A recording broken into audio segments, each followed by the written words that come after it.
Look at those little fellas go.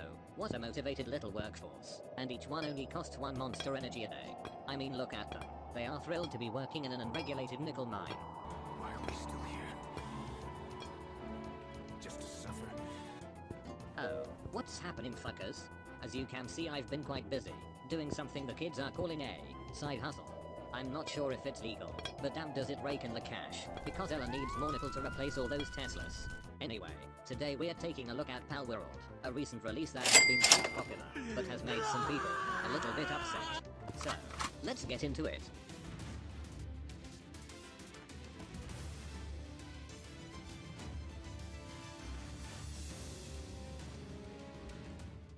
Palworld is an open-world survival crafting title, RSPCA advert simulator, and one of the few games out there that lets you give machine gun to a chick. In this game, you awaken in a mysterious land, a libertarian paradise devoid of labor laws or government oversight, known as Argentina. Inhabiting this land is an array of legally distinct collectible creatures, known as Pals. which can be collected by throwing special balls at them, known as Pal scares. These pal are used to battle other pals, help with exploring the world, or be used as slave labor on your berry plantation. Gameplay follows the formula for the survival crafting genre, with raw materials littering the landscape that can be used to craft cool shit.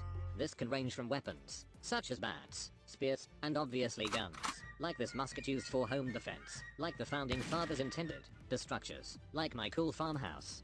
Pals are integral to this, serving as not only companions, but also as labor, and as a resource itself.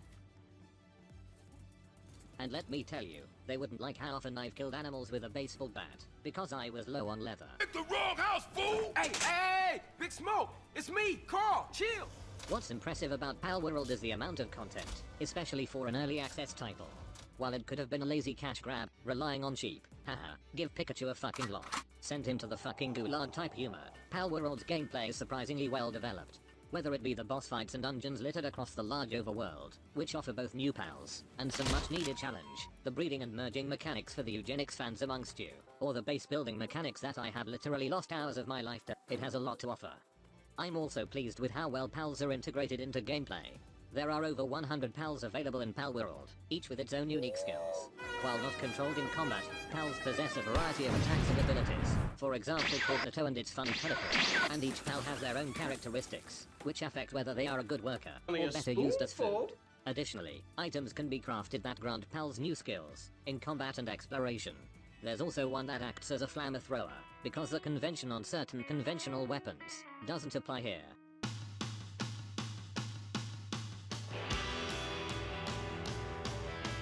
Despite this praise, Palworld does have its issues, and by that I mean technical issues, not moral issues. I have no problems with all the kidnapping and forced labor. These are generally the result of the game being an early access title. Amongst these issues are the frame rate, which likes to occasionally goes from a nice buttery smooth 60 frames, to 2007 co-op funeral care internet style 5 frames at random times, enemies clipping through walls occasionally, and the AI of pals and enemies being so fucking smooth-brained that it feels like they have about 3 brain cells between them. Placid males try to get close to a female in estrus, and that can cause chaos. Outside of technical issues, there are a few things that hopefully will be improved in Palworld, especially considering how successful it has been so far. The building mechanic is somewhat basic, and would benefit from the addition of certain cosmetics, so I can fulfill my dream of building a Tesco in-game. Additionally, progression mid-game can feel somewhat grindy, due to how much ore is required, making it a pain to bring the Industrial Revolution and its consequences to the Galapagos. I just hope they don't add an eco-terrorist faction to the game. I don't want to receive any funny parcels. What the fuck? Presentation-wise, Palworld is genuinely impressive, especially for a small studio who developed the game using, quote, buckets of flash drives. I was surprised by the visuals, which offer quality environments, and breathtaking views, in a style resembling titles such as Breath of the Wild, and its various derivatives. I also appreciated the quality of the PAL designs, even if they look a bit out of place in the realistic game world, because I've seen how bad this type of character designs can get, and to be honest, they look better than anything Game Freak has designed in recent years. The soundtrack is also of a high quality, and works especially well due to how it's implemented. Palworld generally restricts its soundtrack to combat encounters, while offering pleasant nature sounds during downtime. This works in multiple ways, giving the game a nice relaxing feel while you're exploring the world, or building your base. But it also means that when combat starts, and you're in a boss fight, Getting slapped around by a giant yellow rat monster, and the orchestra suddenly picks up. It hits so much harder. Seriously, that fucking boss fight made me damn near shit my pants. Overall, Palworld is a genuinely enjoyable title, and is perhaps one of my favorite new games released in recent years. Despite some minor issues, it takes a number of established ideas and manages to merge them into a really fun little title. It's well worth a look, even if it's just to see what all the noise has been about. Anyway, I'll be off now. I've decided to try my hand at another side hustle, making a monster collecting title.